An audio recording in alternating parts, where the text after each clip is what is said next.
I would acknowledge, in defiance of the Western thinking, that it is but natural for one to have an erumpent attachment to one's homeland, with a propensity to guarding and protecting it, while taking pride in sense of belonging to it and owning it. In essence, it is one's kinfolks, community and the nation one cares about and wanted to protect.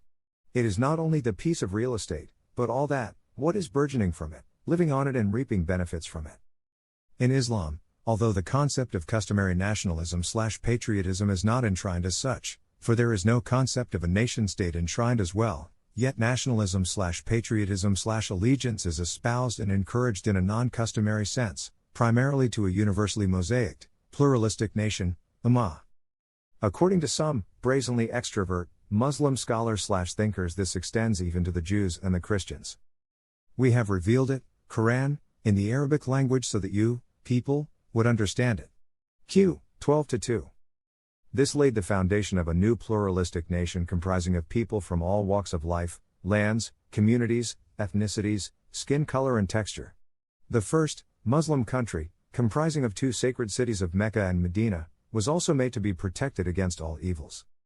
He who made for you the earth a bed, spread out, and the sky a ceiling, and sent down from the sky rain and brought forth thereby fruits as provision for you. Q. 2:22. And the earth we have spread out, like a carpet, set thereon mountains firm and immovable, and produce therein all kinds of things in due balance. Q. 15:19. The whole earth has been made good for me, a means of purification and a mosque, place of prayer, so wherever a man may be, when the time for prayer comes, let him pray wherever he is. Hadith, Sahih Muslim, 521.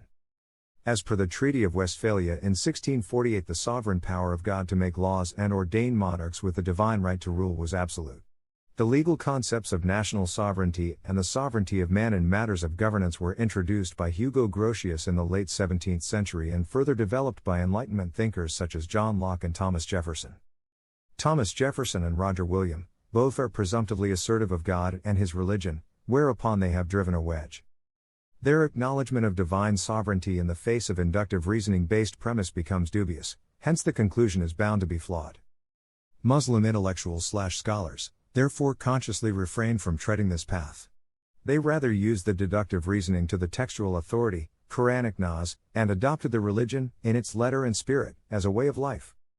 Muslims, nevertheless, faltered on account of the right to rule as per the divine will, by a caliph chosen through mutual consultations and consensus of the pious elders, resulting in tyrannical dynasties, absolute kingship and ruling elitism. Although, conceptually, the absolute sovereignty of Allah remained intact. So-called caliphates started bending the Shari'i rules, for following Quranic verdicts exactly would mean a caliph is relegated to a secondary position, a guardian vice-regent, while the absolute sovereignty and kingship rest with Allah, SWT. This dichotomy has become more pronounced now, due to adopting the Western-style election through mass participation, of a Muslim ruler of a Muslims-dominated state, in contravention of the divine will. Q. 6-116. This is the main reason why there is not a single, 100% Sharia-compliant, state in the entire world. Note, Sultanate of Brunei has recently announced Sharia to be the law of the land, which remains to be adjudged on the anvil of the time.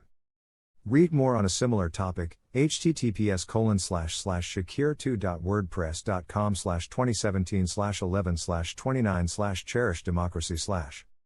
Comment/feedback/share/like/follow